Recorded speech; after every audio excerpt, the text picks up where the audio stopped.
His name is Earl Granger, and Earl is an alumnus, a cherished alumnus of William & Mary. He went to college here.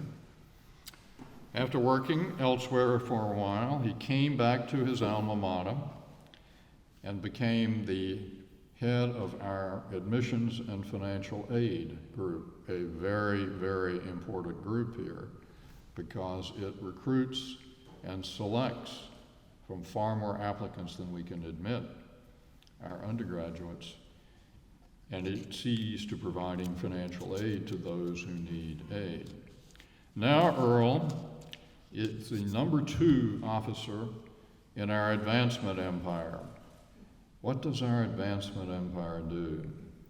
It raises money for alma mater, and it sees to nurturing alumni. Crucial functions here.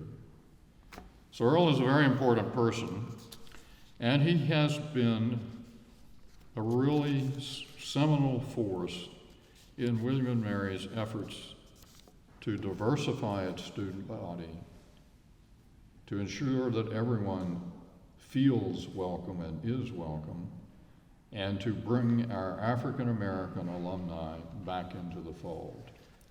So Earl is a worthy successor to John Charles Thomas, stricken down by his foot. All right, Earl, you are unleashed on no preparation.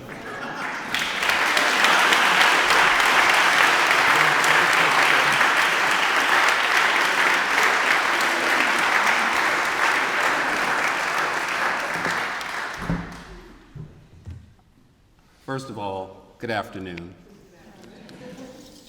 You know, there are times in your life when you should not answer the phone. Sue, do you remember one of those times someone come knocking at your door? You did not learn my lesson? I'm telling you, I did receive a call from the president's office with a request, and the other person on the other end of the phone said, Earl, this is probably the day you shouldn't have answered the phone. And it was a request if I could speak within an hour to a pretty impressive group of young people. And, you know, the reality is, who would not want this opportunity? My wife, who also works on campus, heard some of you all make presentations earlier today at the business school. And she was quite impressed. So I actually had a quick call with her before I came in here to give me my boost, to give me my pep talk. But I hope you all have had a phenomenal experience on this campus. I mean, you know, for us in this country, I mean, William & Mary is the alma mater of a nation, which really speaks directly to leadership. And you all represent the very best that your country has to offer. And when I think about our own country and some of the challenges that we have, and I think beyond our borders and thinking about some of the challenges, but also some of the opportunities that other nations have, I very much hope that you all will take your leadership and partner with other nations and other people so that this world in which we live can really truly be integrated in a way that allows humankind, peoplekind, to really move forward in a very forceful way. And when you think about the foundation for all of this, it is very much grounded in people, but it's also grounded in education. And you know, the fact that you all are here, I mean, speaks very much to that, really polishing your own skill set. How can you expand your own portfolio in terms of education and knowledge? Because with education and knowledge, there is power. And it's very important for you to know sort of whence you've come, so you know where you're headed. So a Ghanaian saying Sankofa, going back to fetch it.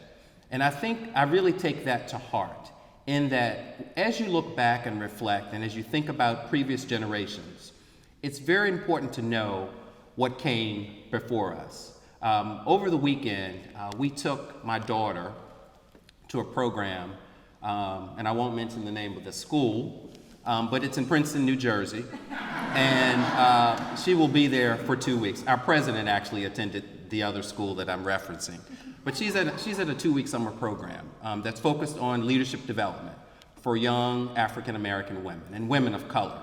And the opening speaker on Sunday was an American actress by the name of Nicole Ari Parker, who, I'll be honest, I have a huge crush on. And she's married to a gentleman by the name of Boris Kodjoe, who's another American actor. And my wife has a huge crush on him. But one of the things that she talked about on Sunday, and she talked about generations, and she talked about her grandfather, or her father, who, she's from Maryland, he was a dentist, and she talked about how that generation really did kick the door down. And she's African American, and when you think about the history of this country, we've had our own struggles, most of which Taylor mentioned briefly when he talked about John Charles Thomas. But she talked about how her father's generation kicked the door down. And then she talked about her generation, which has really tried to keep the door open. And then she talked about her kids, which are more in line with my daughter's age. And she talked about the opportunity that they have to step into that door, but also to reach back and to be sure that we're pulling up others to make sure that they have the same opportunity that her father tried to create for her, that she's trying to create for her own children. And hopefully this will move from generation to generation, because we can't be successful on our own. And so as you think about leadership and as you think about employing your own skills in your country, I hope you will think about what that means for you and how you can make a difference each and every day. But again, it's grounded in education. You know, I would encourage you all to be risk takers. Sometimes you want to be a little bit more calculated than others, but really thinking about how can I be an entrepreneur of life? And thinking about the opportunities, the strategic opportunities that you can engage in with other members of your community that really do have an impact on your community. And not just the community in which you live, but also the broader community. Because at the end of the day, when we leave this earth, we want to be sure that it's a better place than when we got here. But that can only happen with young people like yourselves, willing to be risk takers, willing to take chances, willing to invest in yourselves and in your communities. And when I think about my own children, to me, they represent my future, because at some point I may need them to take care of me, but they really do represent the future. And as we think about, again, the world in which we live, it is very much about what their future holds, what opportunities exist. Not that we're forgetting the past, but the past is the past. But the past definitely shapes and informs our future, but it doesn't have to represent the future holistically. And so as we as young leaders, and I consider myself still somewhat young, even though I have lots of gray hair these days, we really do need to figure out our space in this world and how we really want to make a difference day in and day out. Now, I would, as President Reevely suggested, John Charles Thomas, he is a poet like you would not believe. I am not melodic, I am not a poet, but I do think I have a pretty good knack for the power of words.